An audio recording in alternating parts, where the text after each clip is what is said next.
இன்னைக்கு தமிழ்நாட்டில் ஒரு மிகப்பெரிய ஒரு கட்சியாக நம்ம வளர்ந்து இருக்கிறோம் அப்படின்னா அது உங்களால் தான். ப்ளஸ் நம்மளை நேசிக்கிற கோடிக்கணக்கான மக்களும் தான் அதுக்கு ஒரு மிக முக்கிய ஒரு காரணம். நீங்கள் தான் என்னுடைய ஒரு மிகப்பெரிய ஒரு பலம். உங்களை நம்பி தான் நானும் நம்ம கட்சியும் இருக்கிறோம். இதை நான் சொல்லி தான் உங்களுக்கு தெரியணும்னு அவசியம் இல்லை, இது உங்கள் எல்லாருக்குமே நல்லா தெரியும். அதனால் இன்றைக்கி உங்கள் எல்லாருக்கும், நம்ம கட்சியில் இருக்கிற தோழர்களுக்கும் தொண்டர்களுக்கும், இந்த கட்சியினுடைய ஒரு தலைமை தொண்டனான என்னுடைய வாழ்த்துக்களும் நன்றிகளும்.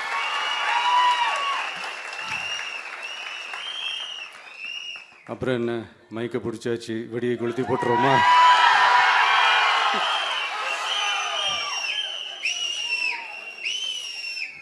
(1977) ஜூன் மாதம்னு நினைக்கிறேன், ஜூன் மாதத்தில் புரட்சி தலைவர் எம்ஜிஆர் அவர்கள் ரேடியோவில் ஒரு பேட்டி ஒன்று கொடுத்தாங்க. அதில் பேசும்போது சொன்னாங்க, பேரறிஞர் அண்ணா அவர்கள் இருந்த இடத்தில் இப்படிப்பட்டவர்களும் அமர்கின்ற ஒரு நிலைமை ஏற்பட்டுச்சேன்னு எண்ணி எண்ணி கண்ணீர் வடித்தேன். அன்னைக்கு அந்த கண்ணீரை துடைக்க ஆரம்பித்த இயக்கம் தான் அண்ணா திராவிட முன்னேற்ற கழகம்னு சொன்னார். அதே மாதிரி 2017 அப்புறம் 2021 அப்புறம் தமிழ்நாட்டுடைய நிலைமையை பற்றி யோசித்து பார்த்த நம்ம தமிழக மக்கள், காமராஜர் அவர்கள் இருந்த இடத்தில், அண்ணா அவர்கள் இருந்த இடத்தில், எம்ஜிஆர் அவர்கள் இருந்த இடத்தில் இப்படிப்பட்டவர்களும் அமர்கின்ற ஒரு நிலைமை ஏற்பட்டுருச்சேங்க.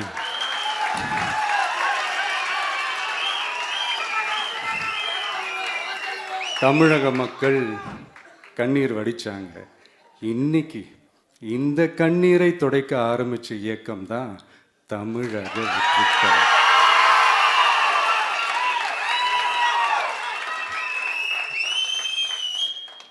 இப்படியெல்லாம் நம்ம பேசுறதுனால கண்டிப்பாக சில பேர் கொந்தளிப்பாங்க. அது பற்றிலாம் நம்ம கவலைப்படக்கூடாது, ஏன்னா கொந்தளிக்கிறது தான் அவங்களுக்கு வேலையே. புரிஞ்சுங்களா அவங்களுக்கு? ஏன்னா எம்ஜிஆர் அவர்கள் கட்சி ஆரம்பித்தப்போ, ஏன் அவர் ஜெயிச்சதுக்கப்புறம் கூட சட்டசபையில் கூட ஏதோ ஒரு நடிகர் கட்சி வந்திருக்குதான், ஏதோ ஒரு புதிய கட்சி வந்திருக்குது, புரட்சி தலைவர்னு ஒருத்தர் வந்து, இப்படியெல்லாம் கேலியும் கிண்டலுமா. அதனால் யார் அரசியலுக்கு வந்தாலும் இப்படி கொந்தளிக்கிறது தான் அவங்களுடைய வேலையே. அப்படி தான் நாம் அரசியலுக்கு வந்ததுக்கப்புறம் கூட இந்த விஜய்க்கு என்ன அனுபவம் இருக்குது, எம்ஜிஆர் அவர்களுக்கு எவ்வளோ அனுபவம் இருக்குது தெரியுமா? 52லேருந்து 72 வரைக்கும் அந்த 20 இயர்ஸ் திமுகவில் இருந்த ஒரு அரசியல் அனுபவம் எவ்வளோ இருக்குது தெரியுமா? விஜய்க்கு என்ன பெரிய அனுபவம் இருக்குதுன்னு கேட்டால் அதே வாய் தான் அன்னைக்கு எம்ஜிஆர் அவர்களை பார்த்து, அன்னைக்கு எம்ஜிஆர் அவர்களை பார்த்து, அரசியல் அரிச்சுவடி தெரியாதவர், கவர்ச்சியை மட்டுமே நம்பி இருக்கிறவர், அட்டக்கத்தி, வாய் விளம்பர வள்ளல், இவருக்கு கேள்வி மட்டும்தான் கேட்க தெரியும், பதில் சொல்ல தெரியாது, நிருபர்களை சந்திக்க மாட்டார், டெல்லியை வகச்சிக்க மாட்டார், மேலே இருந்து அவருக்கு அவ்வளோ ப்ரெஷர் இருக்குது, அப்படி இப்படின்னு சொன்னதும் அதே வாய் தான். எம்ஜிஆர் அவர்களை மட்டும் இல்லை, அவருடைய தொண்டர்களை கூட விட்டு வைக்கலை. அது என்னது, இந்த பளபளப்பு ஜொலி ஜொலிப்பை பார்த்தா பல்லிழிப்பவங்க, இப்படியெல்லாம் கிண்டலும் கேலியுமா. இதையெல்லாம் மக்கள் ஒரு மாதிரி சைலண்ட்டாக வாட்ச் பண்ணிக்கிட்டு என்ன பண்ணாங்கன்றது உங்களுக்கே நல்லா தெரியும். அவர் ஜெயிச்சதுக்கப்புறம் இந்த அரசியலில் பழந்துன்னு கொட்டை போட்ட அனுபவிச்சாலையும் இருப்பாங்கன்னு சொல்லுவாங்கள்ல, அவங்க எல்லாருக்குமே அந்த கோட்டைன்றது ஒரு பகல் கனவாகவே மாறிடுச்சுன்னா பார்த்துங்க. 77 மாதிரியே இப்போவும் அந்த பழைய தேஞ்சி போன, துருபிடிச்சி போன, நஞ்சு போன அதே அந்த பழைய வெப்பனையும் இப்போவும் கையில் எடுக்கிறாங்க. அதனால் மை டியர் ஜென்டில்மேன், டெக்னாலஜிலாம் வளர்ந்து வேற எங்கேயோ போயிட்டுருக்கு. அட்லீஸ்ட் உங்கள் டெக்னிக்கையாவது கொஞ்சம் மாற்றுங்க பாஸ்.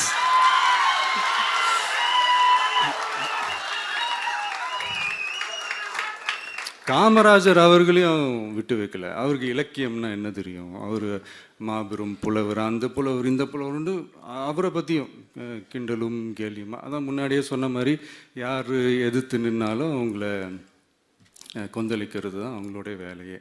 ஸோ இப்படி நம்ம அவங்க பண்ணுற தப்பெல்லாம் நம்ம எடுத்து சொன்னால், அவங்க பண்ணுற அட்ராசிட்டியை பற்றி நம்ம எடுத்து சொன்னால், அவங்க பண்ணுற அந்த ஊழலை பற்றி தான் நம்ம எடுத்து சொன்னோம். முக்கியமாக நாம் அதை எடுத்து சொன்னால் 50 வருஷத்துக்கு முன்னாடி இருக்கிற அதே தகர டப்பாவை எடுத்து உருட்ட ஆரம்பிச்சிருவாங்க.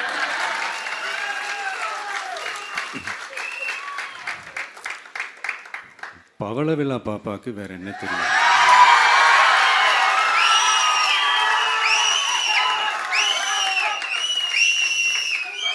பழைய டப்பாவை உருட்டதானே தெரியும்.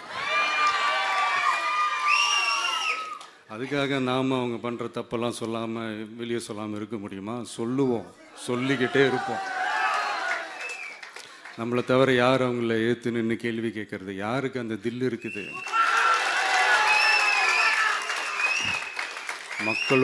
மக்களோட ஒரே பிரதிநிதி நாம மட்டும்தான். ஸோ இப்படி இருக்கிற இந்த நிலைமையில் இன்னைக்கு இந்த டிஜிட்டல் உலகத்தில் திருவள்ளுவர் இருந்திருந்தாருன்னா இந்த தீய சக்தியை பற்றி என்ன திருக்குறள் எழுதியிருப்பாரு? ஒரு கற்பனையா, அநீதி, அராஜகம், தில்லுமுள்ளு இவையெல்லாம் திமுக முதற்றே உலகு.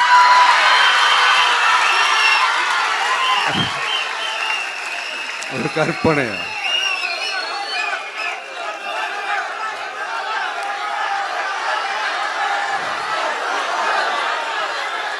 அநீதி, அராஜகம், தில்லுமுள்ளு இவையெல்லாம் திமுக முதற்றே உலகு.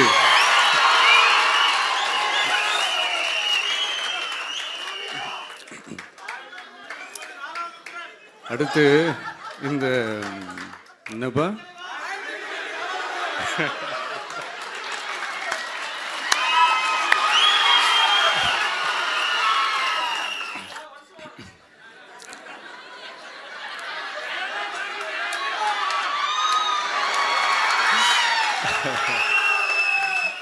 சொல்லிட்டேன், 2 வாட்டி சொல்லிட்டேன். அநீதி, அராஜகம், தில்லுமுள்ளு இவையெல்லாம் திமுக முதற்றே உலகு.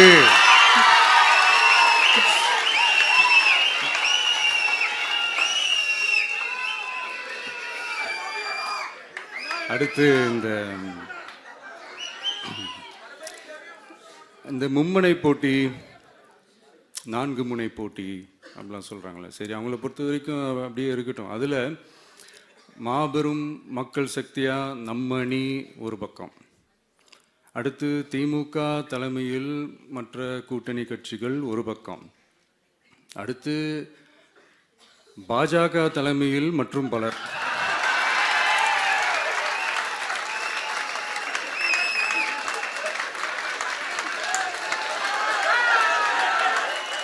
என்னப்பா சிரிக்கிறீங்க? உண்மைதானேப்பா சொன்னேன்.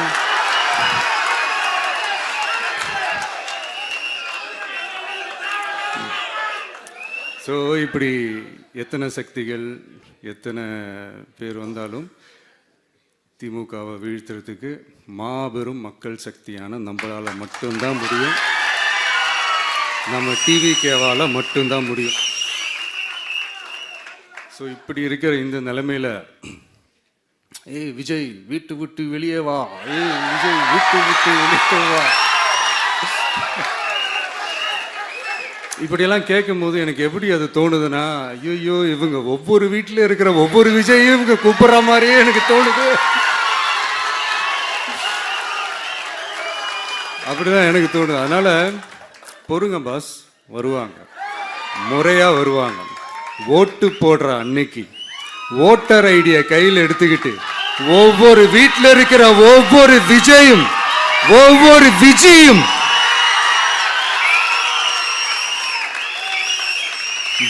பூத்தா காலையிலேயே வந்து நிப்பாங்க பாருங்க.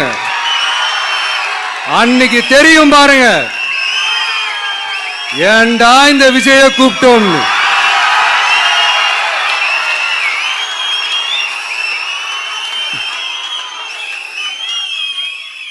இப்படி பேசினா உடனே இவரு நான் சினிமாவா இது அப்படின்ட்டு ஆரம்பிச்சிருவாங்க. நான் சினிமா விட்டாலும் நீங்க சினிமா விட மாட்டேங்கிறீங்களேப்பா.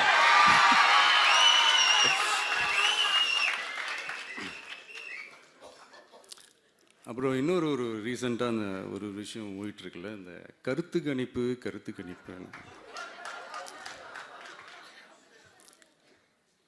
அதில் நிறைய பேர் உண்மையான கருத்து கணிப்புலாம் சொல்கிறாங்க. அதையும் நான் தப்பு சொல்லலை. சில பேர் கடுப்பில் விட்ட கணிப்பாகவும் இருக்குது. அதையும் நான் தப்பு சொல்லலை. இந்த கடுப்பில் விட்ட கணிப்பாளர்களுக்கு நான் சொல்லிக்கிறது என்னென்னா, ஒவ்வொரு ஊராக தெருவா வீடு வீடாக போய் நீங்கள் அந்த கருத்து கணிப்பு எடுத்து பாருங்கள். ஒவ்வொரு வீட்லேயும் டிவிக்கு இருக்கிறத நீங்கள் பார்ப்பீங்க.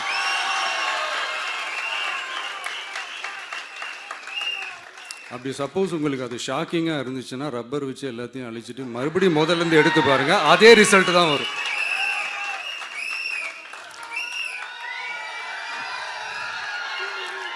இது என்னப்பா லாஜிக்கு, அது எப்படி எல்லார் வீட்லேயும் டிவிக்கு இருக்கும் அப்படின்னு நீங்கள் கேட்டிங்கன்னா, ஒரு சின்ன சாம்பிளுக்கு ஒரு சின்ன டெஸ்ட் ஒன்று பண்ணி பாருங்களேன். நம்ம சிஎம் சார் இருக்காங்கள்ல, ஸ்டாலின் சார், ஒரு 2 இயர்ஸ் பேக் இருக்கும்னு நினைக்கிறேன். ஒரு மேடையில் பேசும்போது சொன்னாங்க, இந்த மாதிரி என்னோட கட்சிக்கு அவங்களுடைய கட்சிக்காரங்க சில பேர் பண்ணுற அட்ராசிட்டி, ஒரு சில மந்திரிகள் பண்ணுற சில அட்ராசிட்டிஸ்லாம் பார்த்து ராத்திரியில் எனக்கு தூக்கமே வரமாட்டேங்குது அப்படின்னு ஒரு 2 இயர்ஸ் பேக் இருக்கும்னு நினைக்கிறேன். அந்த வீடியோ கூட இருக்குது. அப்படி இருக்கிற அவரு என்னைக்காவது ஒரு நாள் அசந்து தூங்குவார்ல, அப்ப அவர்கிட்ட போய், சார்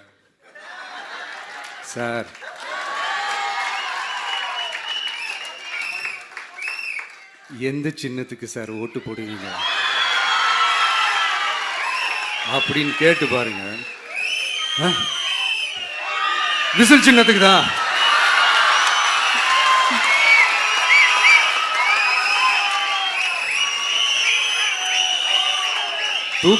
தூக்கத்தில் இப்படி டப்புன்னு எழுப்பி கேட்டால் டப்புன்னு உண்மையை போட்டு உடைச்சிருவாங்க. அதுக்கு சொன்ன அப்படி இருக்கிற இந்த நிலைமையில டிவிக்கே வந்து சிட்டியில் தான் இருக்குது, டவுனில் தான் இருக்குது, வில்லேஜ் சைட்லலாம் இல்லை அப்படின்னு சொல்கிறவங்களுக்கு இந்த மாதிரி சில டெஸ்ட் எல்லாம் பண்ணி பாருங்க, தெரியும்.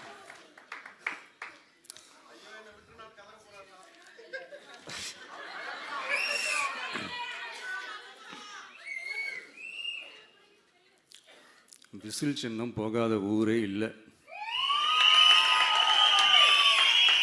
விசில் சின்னம் எங்கெல்லாம் இருக்குதோ அங்கெல்லாம் டிவிக்கே இருக்குதுன்னு அர்த்தம். என்னுடைய அம்மா, அக்கா, தங்கைகள், அண்ணன், தம்பிகள் டிவிக்கேக்கு ஓட்டு போடுறத யாராலையும் தடுக்க முடியாது.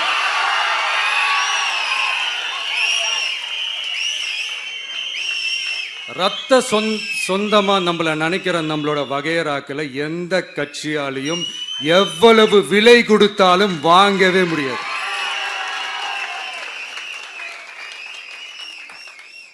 நான் ஓவர் கான்ஃபிடென்ஸ்ல பேசுறேன் அப்படின்லாம் நினைக்காதீங்க. இதுதான் கள நிலவரம், கள யதார்த்தமும் இதுதான். தீய சக்தியை வீழ்த்துறதுக்கு தூய சக்தியான நம்மளால மட்டும்தான் முடியும். இந்த 2026 சட்டமன்ற தேர்தலில் டிவிக்கே தான் மக்களோட ஒரே ஆப்ஷன். Otherwise no diversion.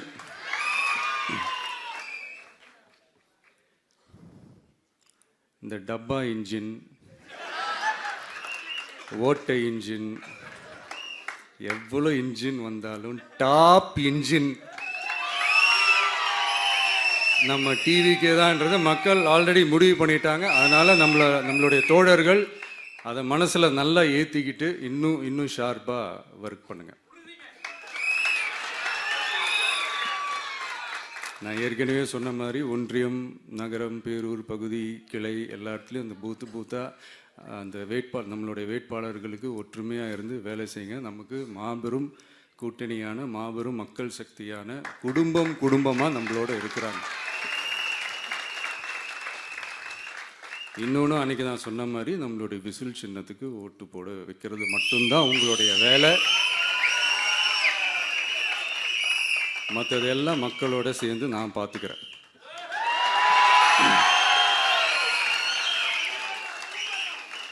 தமிழ்நாட்டோட அரசியலில் த விசில் ப்ளோயர் இஸ் டிவிகே.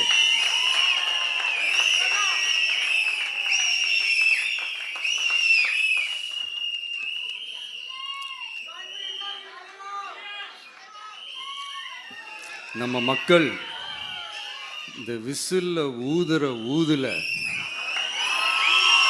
இந்த தீய சக்தியும் இந்த ஊழல் சக்தியும் தெரிச்சு ஓடணும். எப்படி தெரிச்சு ஓடணும்? அன்னைக்கு சென்ட் ஜார்ஜ் கோட்டையில் டிவிக்கு ஆளும் கட்சியா எழும்.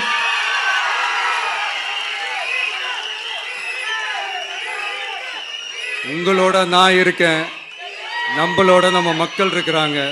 இதுக்கு மேல என்ன வேணும்?